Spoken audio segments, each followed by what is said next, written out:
Bien. Bien, buenos días a todos. Buenos días, doctora García, bienvenida nuevamente. Muchas gracias.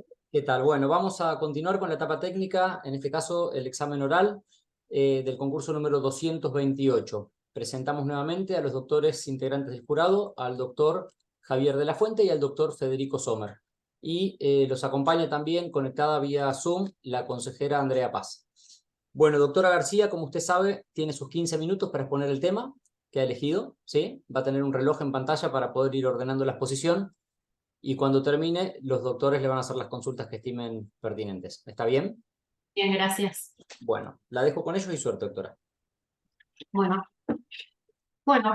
muchas gracias. El tema que yo elegí para exponer es la impugnabilidad de las decisiones del jurado popular puntualmente ante dos circunstancias. En primer lugar, en la audiencia de control de acusación y en segundo lugar, relacionado con las instrucciones con perspectiva de género. ¿Sí?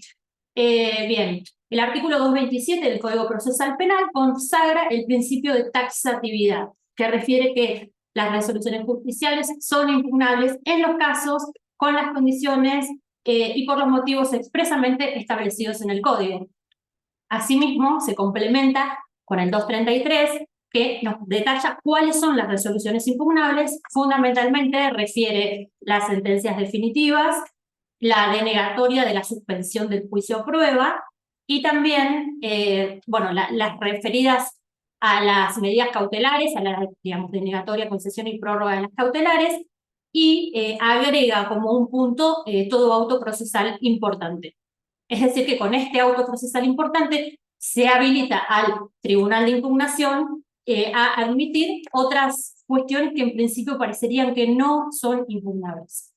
Asimismo, las resoluciones, lo que se impugna, tiene que causar un agravio y tiene que ser un perjuicio actual al momento de que se resuelve. Y el principio es que todo se resuelve con la sentencia, es decir, tramita el recurso al final del proceso cuando ya hay una sentencia.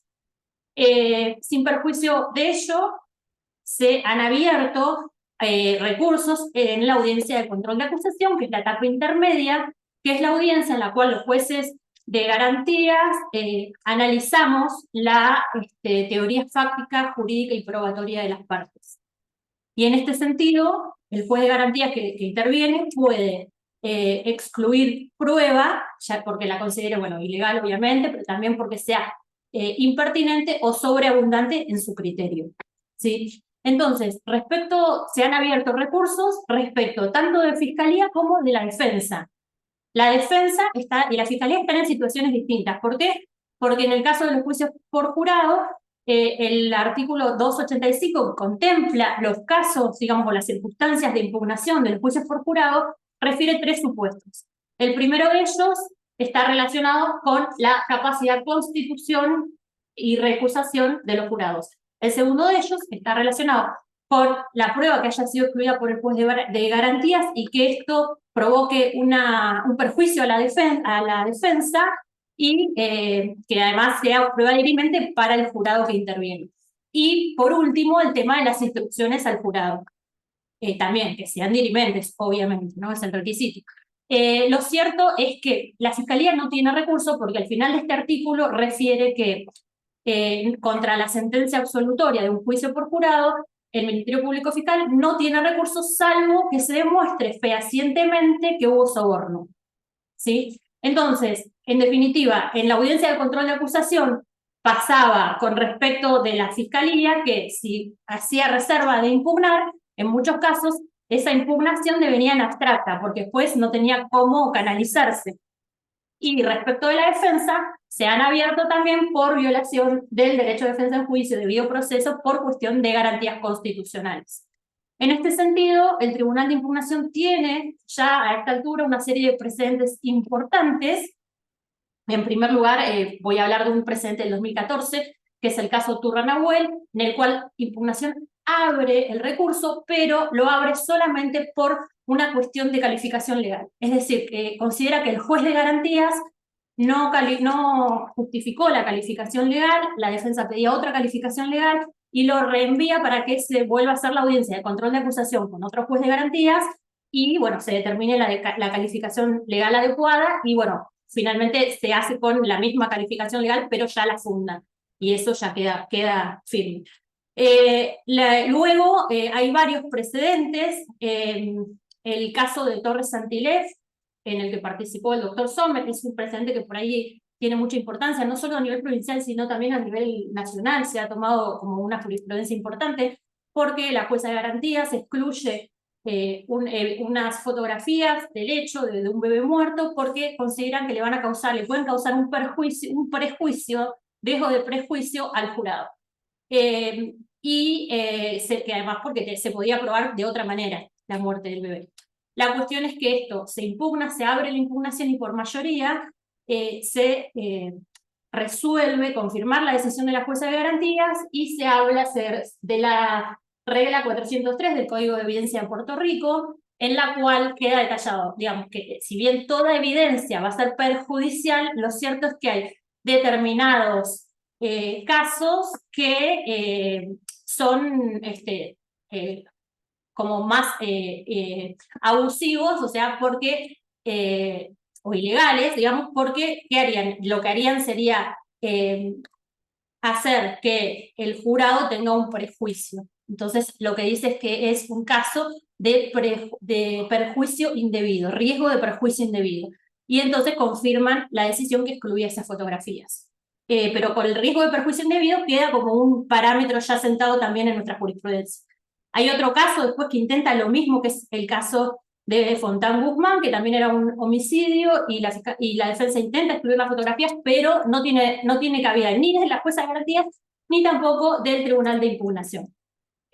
Finalmente hay un caso de Estados Unidos contra Yahweh, que es un caso también bastante similar, que se resuelve en el sentido contrario a esta jurisprudencia que dije antes de la provincia, y en este sentido se determina justamente que no se excluyen fotografías del lugar de los hechos, que eran fotografías muy sangrientas, que mostraban muchas personas muertas, había 16 imputados, pero el juez entiende que son necesarias para probar el hecho, para probar la evidencia, para probar la participación y para probar cómo fueron las circunstancias fundamentales del hecho.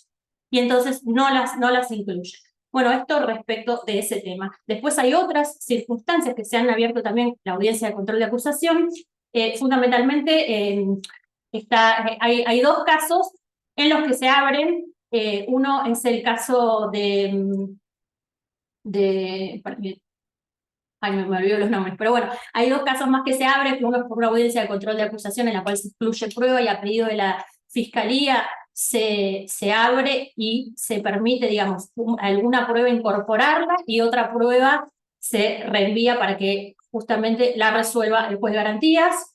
En este caso se confirma parcialmente porque hay una prueba fundamental que es una declaración en cámara Gesell de una nena y se excluye la parte que no era impertinente dentro de esa declaración, digamos.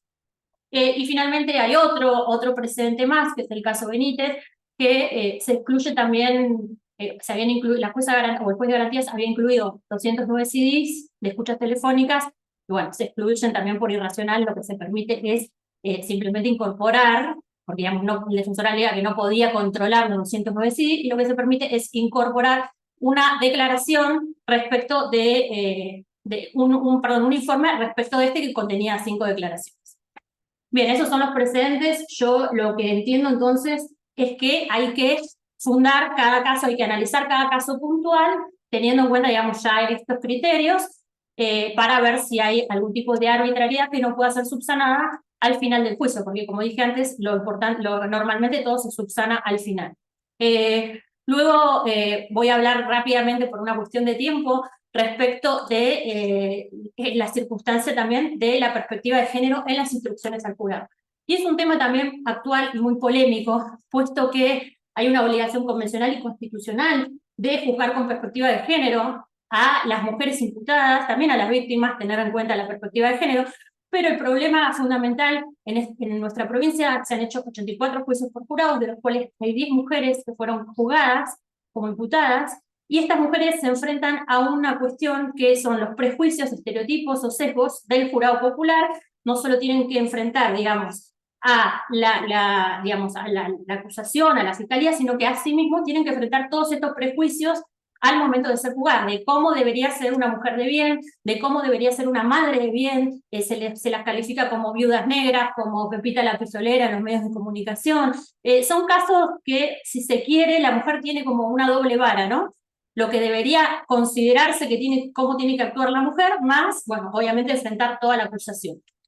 Entonces, al respecto hay dos posturas. Hay una postura que determina que hay que capacitar en forma previa a los jurados, con ley Micaela. ¿Por qué? Porque los jurados son los jueces de los hechos. Entonces, al ser los jueces de los hechos, tienen que cumplir con todas las leyes del Estado y tienen que además conocer todo lo que es género. Entonces, esta postura lo que hace es justamente esto, que tiene que capacitar a todos previo al juicio por jurado. Hay otra postura que dice que no porque se los condicionaría y que el momento de considerar la perspectiva de género es el momento de la selección de la audiencia de selección de jurados, y que cuando se advierta algún prejuicio o que alguna de las personas que está ahí puede llegar a tener estos sesgos, o tiene que excluir, o sea, recursarla con causa.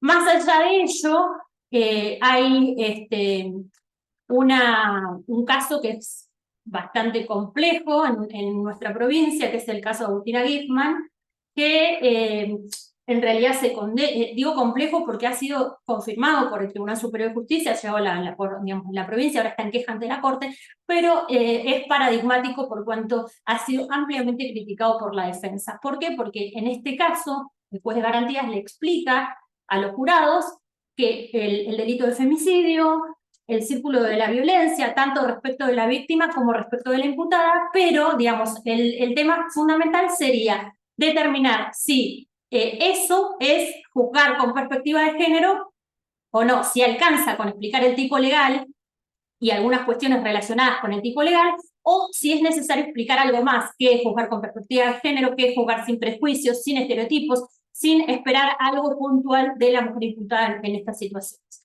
Entonces, esto es lo que se cuestiona, que fue, digamos, el Tribunal Superior, como dije antes, lo confirma, y ahora está ante la Corte en una queja. Fundamentalmente, bueno, esos dos temas. Por ahí me faltó hablar de algunas cosas por una cuestión de tiempo, pero bueno, lo que quieran puedo explayar. Bueno, eso. ¿Y cómo sintetizarías el concepto de la instrucción vinculada con juzgar con perspectiva de género? Bueno, esto que dije lo último, ¿no? Que es juzgar con perspectiva de género, es juzgar libre de prejuicios, libre de estereotipos, sin considerar cómo debería ser una mujer de bien o una buena madre o, no sé, una buena mujer, si se quiere, ¿no? Cómo debería ser la mujer. Solamente limitarse a los hechos puntuales que se le imputan, pero tratando de excluir estos prejuicios. Es una situación compleja igual, ¿no?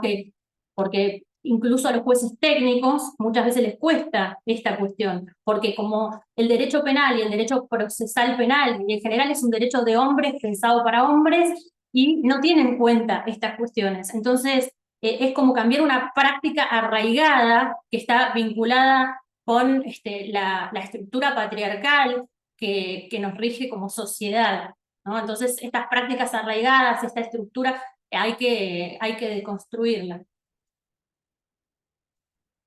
Vinculado con eso y antes de otros temas. Juzgar con perspectiva de género.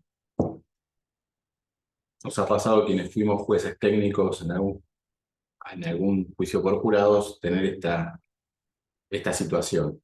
Te planteo, ¿vos opinás que si ninguna de las partes lo solicita un juez técnico en un supuesto de abuso sexual contra una mujer o mujer imputada, donde aparece la cuestión de género de alguna manera? Vos sos juez técnico, tenés ciudadanos y ciudadanas que te miran y vos prometiste que no vas a opinar de nada porque sos juez técnico y los jueces de los hechos son ellos. Nadie dice nada. ¿Qué opinas vos? ¿Es deber del juez técnico instruir al jurado popular sobre perspectiva de género o eso afecta el principio de imparcialidad del juzgado? Bien, no, yo creo que es un deber del juez técnico instruir en perspectiva de género, como es un deber del juez técnico instruir en todas las cuestiones de derecho, incluso el delito menor incluido, más allá de que no haya sido solicitado por las partes. Bien, vamos a la etapa de impugnación. Ya no somos juez técnico porque ahora volvemos a ser juez en la sala de tribunal de impugnación. y nos llega una discusión vinculada con eso, en el sentido de el impugnante, generalmente en este caso un defensor, porque son los que pueden impugnar un veredicto de culpabilidad como regla, se queja de cómo se instruyó esto de perspectiva de género. ¿Cómo conciliarías vos, qué analizarías vos como jueza del Tribunal de Impugnación contra un veredicto de culpabilidad en el cual un juez o jueza técnica instruyó sobre juzgar con perspectiva de género y dijo que la diferencia estructural entre el hombre y la mujer, hay una asimetría estructural y que ustedes entonces tienen que considerar la perspectiva de género? ¿Eso alcanza? ¿En qué parte te parece que un veredicto es válido? Bien, ¿En qué parte de instrucción general, el final, el tipo? Sacamos el tipo penal, vos hablaste del femicidio, no me gusta ese caso. Vamos a uno más difícil. bien, es que yo creo que las instrucciones con perspectiva de género se tienen que dar, digamos, en las instrucciones iniciales y también en las instrucciones particulares, en las dos. Me parece que es una A ver, cuestión, en particulares. bueno, o finales, digamos, cuando claro, me refiero a finales. Bien, y creo que, como dije antes, es una obligación constitucional y convencional que surge, obviamente, de Belém do Pará, de la CEDAW, de la Convención Americana de Derechos Humanos, y concretamente tiene que estar incluido en ambos, pero creo que con este ejemplo que me da usted, doctor, en principio para mí no alcanza decir jugar con perspectiva de género, porque ¿qué se entiende por eso? Es medio, para el ciudadano común, las instrucciones hay que explicarle en términos llanos, precisos, en un lenguaje concreto, qué sería juzgar con perspectiva de género. Y a veces, Bueno, incluso a veces... ¿cómo lo harías en una oración de 10? Es lo que le decía el doctor, juzgar con perspectiva de género es juzgar conociendo que existen prejuicios y estereotipos en una sociedad, en nuestra sociedad, que tienen que ser dejados de lado. Respecto del caso puntual, aclararía, por ejemplo, no sé, que no se considere la circunstancia o que sea vista como una mala madre, por ejemplo, en casos que nos ha pasado, que abandonó al hijo o cualquier circunstancia así. Excluir esas cosas y que se limite al hecho. Por ejemplo, marco la instrucción, pues técnico indica, sumamos que juzgar con perspectiva de género implica que siempre hay que creerle a la víctima. ¿Me parece eso podría ser Que las mujeres no mienten. podría ser una digamos, ¿Válido? instrucción? No, eso no sería. ¿Que se tiene el No, recurso? eso sí, obviamente, porque puede causar un perjuicio al jurado, lo puede confundir, o sea, si no nos juzguemos, o sea, tiene que analizar el testimonio, obviamente, ¿no? Y el testimonio, aparte, acompañado generalmente por los informes psicológicos y por otra evidencia, que bueno, lo que hay que explicar. Bueno, lo que hemos propuesto ahora con Javier es que elijas un sobre. Dentro del sobre va a haber dos cuestiones, una más procesal y una más sustancial, y vamos a hablar sobre eso. Perfecto. ¿Un solo papelito? No. No, una penal y otra procesal. Bien. Bueno, primero, La que quieras. sí, la impugnación ordinaria de las resoluciones vinculadas con la suspensión del juicio a prueba. Supuestos de casos en que se recurren sus resoluciones que concedan la suspensión de juicio a prueba y los supuestos en que se rechaza la suspensión de juicio a prueba por el juez de garantía.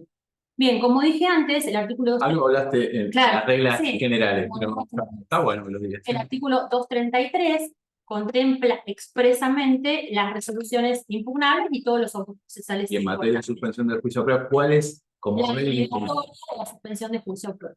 Esa es la regla de lo que es impugnable.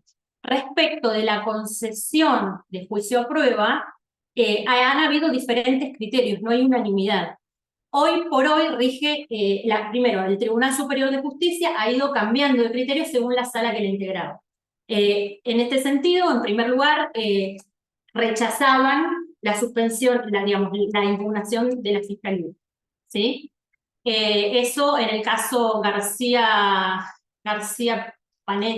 Panuzzi, a partir de ese caso, García Panuzzi, Luchino, y hay varios precedentes en los cuales rechazaban la suspensión, la impugnación de la suspensión de juicio a prueba por la Fiscalía.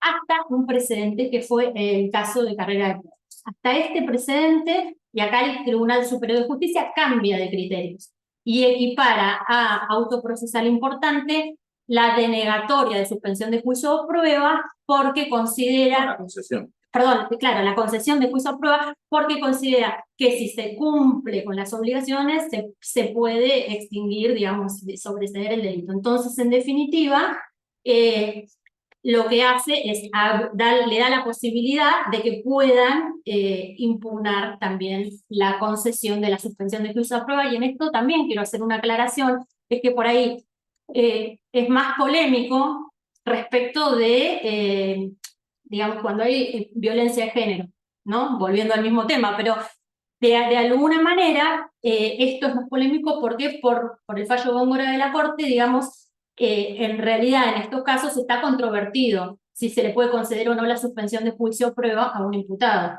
¿sí? Está controvertido, digo que hay que analizar el caso concreto, hay que conocer el círculo de la violencia, hay que conocer que muchas veces la violencia vuelve a existir, digamos, y cada vez es más fuerte, y también resguardar un poco la integridad de la mujer, ¿no? En definitiva, lo que se resuelva respecto de suspensión de juicio a prueba de niños, niñas y adolescentes, si se quiere, es por ahí más polémico, la concesión, ¿sí?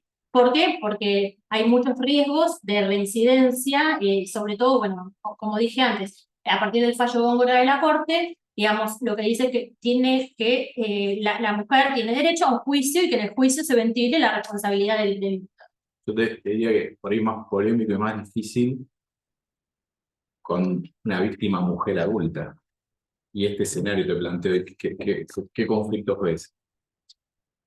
Por Góngora, un juez o jueza de garantías muy estricta en el cumplimiento de la doctrina jurisprudencial de Góngora, dice, no, en ningún supuesto, pero en ningún supuesto de víctima mujer, voy a conceder una suspensión de juicio a prueba porque eso incurre en una eventual responsabilidad internacional del Estado Nacional por incumplir. Y te encontrás con una mujer en esa audiencia que dice, yo no quiero ir a juicio. Quiero terminar la suspensión de juicio a prueba. ¿Qué problemas ves? ¿Qué temas ves? Y te llega a instancia, y después del lado de la impugnación, ¿qué analizarías de una resolución jurisdiccional Bien. que rechaza la concesión de esa suspensión de juicio a prueba, en la que están de acuerdo fiscal, víctima y el juez estricto? Bien. A mí me ha pasado, digamos, ser la jueza estricta en esos casos, porque bueno, yo no normalmente tengo un criterio, porque justamente es el criterio de la Corte Suprema, y en diferentes capacitaciones de la Corte Suprema que nos han dado, en particular el juez Ramírez, él, o sea, sostiene a rajatabla esta postura, ¿no? ¿Por qué? Por el círculo de la violencia, porque justamente esta cuestión de que sea cíclica la violencia conlleva a que muchas veces se vuelven a repetir las instancias. O sea, una cosa es la etapa de luna de miel, donde está todo bien, luego hay una fase de tensión, Yo digo algo y más una fase de difícil. explosión. Entonces, Parejas sin hijos se desvinculan, se va a vivir a otro lugar, la llaman a una audiencia. sí, bueno, excepcionalmente podría llegar a conceder una suspensión si hay informes psicológicos, informes que acrediten que no tienen ningún vínculo posterior, de que uno vive en un lugar, otro en otro lugar, como dice usted. Pero son circunstancias muy extremas. Yo, por regla general, creo que en mis casi 11 años de jueza conseguí en un caso así una sola. ¿Y por qué en ese caso excepcional no afecta, no contradecir la doctrina jurisprudencial de la Corte y las convenciones internacionales? En otros sí. El principio para mí es que no hay que concederlo. Excepcionalmente creo que hay que analizar el caso concreto, tampoco aplicar en forma dogmática a todos los casos. Normalmente en la litigación diaria, cuando solicitan una suspensión de juicio o prueba en un caso así, ni siquiera traen un informe psicológico de la víctima. Y por ahí la víctima está presente, y a mí me ha pasado de pedirle a la víctima que estaba presente que pase al frente y que me explique, me diga si estaba de acuerdo, y la víctima me dijo, concretamente en un caso yo no entiendo nada. Entonces hice un cuarto intermedio para que le explique, y finalmente se opuso. Entonces, hay que ver si es, digamos, hay muchas circunstancias. Primero, escuchar efectivamente a la víctima, saber si la víctima no está dentro del círculo de la violencia, saber si la víctima no corre riesgo, porque también ha pasado, y ha pasado muchos casos que yo he visto como jueza también acá, que se concede suspensión de juicio a prueba, y después incluso hubo uno hace poco que fue un caso similar y que terminó en un femicidio. Entonces, eso son cuestiones que los jueces tenemos que tener en cuenta, están todos los operadores judiciales. Bueno, hay una diferencia entre el caso que plantea él y el caso Góngora. ¿Cuál es la diferencia? ¿Qué es lo que se discutió en el caso de Dios? ¿Cuál fue el supuesto fáctico del caso Góngora? Que no estaría presente en ese ejemplo. A ver, el fallo Góngora bueno, finalmente Porque termina. por lo que entendí, yo Sí, seguro que a ver. bueno, en algunos casos muy excepcionales, concedo. Y tiene que No estar. me quedó claro por qué en Claro. un caso sí se No, puede es que tratar de Góngora. yo dije justamente esto, dije, el derecho de la mujer es a un juicio, ¿no? A llegar a un juicio y que en el juicio se ventile realmente lo que pasó. Ahora, ¿qué sucede? Excepcionalmente Es tiene un que haber derecho- tiene que haber un informe, tiene que haber... Es un derecho de renunciar. No, porque hay un interés, hay una cuestión de orden público también, ¿no? Cuenta puede ser el derecho de la No, porque es una cuestión de... Claro, no, es un porque es derecho una de cuestión de orden público. No es renunciable, no, yo creo que no. Por eso creo que en principio no hay que concederlo, salvo cuestiones específicas. En estos casos sí habría una compatibilidad con Góngora o no, en los casos excepcionales donde se concede. Si aplicamos estrictamente la doctrina de Góngora, sí. Lo que pasa es que en Góngora, en realidad, hay Sí. dos circunstancias distintas a esta situación. En Góngora, por un lado, la víctima no fue consultada, no se la pudo Sí. ubicar. Góngora incluso no era un caso donde había una relación de pareja, sino que no Sí. se conocían directamente. No. Y además, en Góngora no había consentimiento fiscal. El caso que plantea es diferente, ¿no? La Sí, víctima es dice que diferente. sí y el fiscal también. Pero igualmente en este sentido, por más que se consulte a la víctima primero, muchas veces, como me pasó a mí, no entiende. No, sí, se Muchas está veces claro. no está, o sea, o está dentro del círculo Pensamos de la en casos de violencia. información previa, asesoramiento Bien, previo. por eso digo, excepcionalmente, si se dan todas las circunstancias que dije antes, que haya sido consultada, que haya informes técnicos, que entiendo que en esos casos... No, pero la pregunta es por qué en ese caso sí se podía partir. Pero, digamos, la doctrina Góngora, más allá de la cuestión de la fiscalía y más allá de esto, digamos, lo que en las capacitaciones de la Corte Suprema Sí. incluso, lo que recomiendan es rechazar. Tampoco se podía hacer un O sea, claro. Y bueno, en realidad uno tiene que tener en cuenta esto que decía, ¿no? Que incluso tenemos un caso acá en la provincia que fue una suspensión de juicio de prueba por un hecho, después un hecho similar ocurre al año y la matan. Sí, entonces, ejemplos de eso hay muchos acá, hay muchos. Yo he visto mujeres que se le concede una suspensión y después el ex marido la deja ciega. Sí. Hay muchos casos así. Entonces, también ocurre. también, pero quiero decir, bueno, sí, obvio, todo, no hay nada que garantice eso, pero creo que sí hay que resolver teniendo en cuenta estas circunstancias. Vamos al otro tema. Sí. Bien. Etapas de comisión del delito, intercrímenes, diferencia entre el acto preparatorio y el acto ejecutivo. Bien. Bueno, el acto, a ver si entiendo, el acto ejecutivo que se refiere a la ejecución del delito, ya, cuando comienza la ejecución del delito.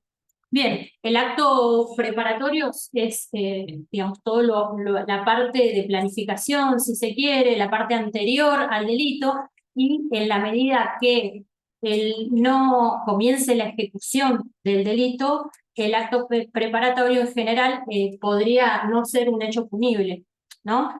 Porque lo importante es cuando comienza el delito, cuando comienza a ejecutar el delito. Durante el intercriminis. ¿Qué significa? Podría no ser un hecho punible. Claro, y por ejemplo, si se planifica algo, digamos, cometer un hecho y luego no se empieza a ejecutar, no es punible esa planificación previa, quiero decir, en general. Como tentativa. Claro, y si se comenzó a ejecutarse, ya sí, pero si no, no. O sea, me refiero a eso, por ejemplo...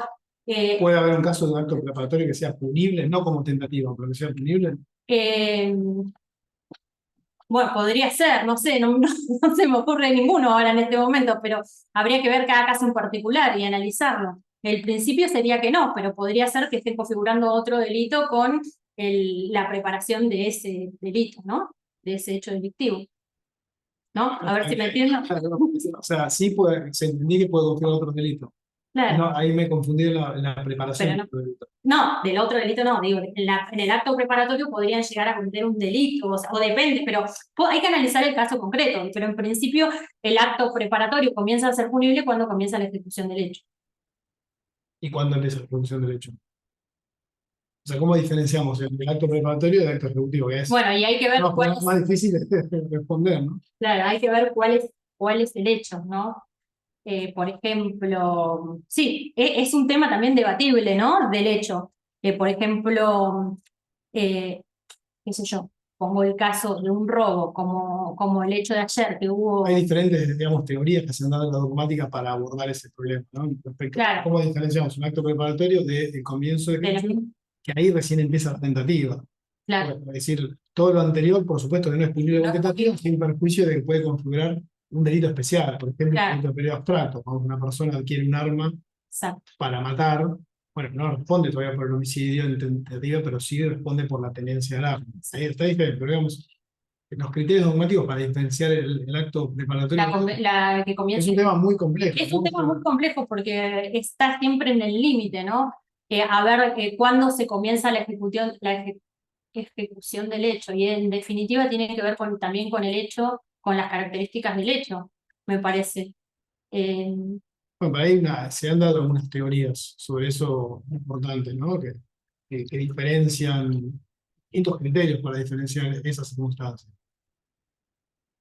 Sí, bueno, hay distintas teorías y bueno, en este momento así no me acuerdo concretamente, La pero teoría sí. formal objetiva, por ejemplo, es una teoría muy importante, ¿no? Recordad que decía teoría formal objetiva, que tiene que ver con la redacción de los tipos penales. Claro, y sí, justamente por eso digo, es a la que me refería, con los tipos penales que se estén imputando, con el hecho que se esté imputando, respecto de cada situación. Por eso digo, hay que analizar cada hecho y ver respecto del tipo penal que, por ejemplo, no sé, digo, el caso de ayer, el tema del robo, o sea, cuando comienza... No hablemos del caso Ah, de bien. robo, porque puede llevar a saber quién... No, disculpe, doctor. Bueno, no, Bueno, pero me refiero, digamos, cuando comienza ese hecho que está tipificado en el Código Penal, según cada hecho, cuándo comienza la ejecución de ese hecho, según lo que esté tipificado y según el delito que se esté imputando. Por eso digo, hay que ver cada caso en particular.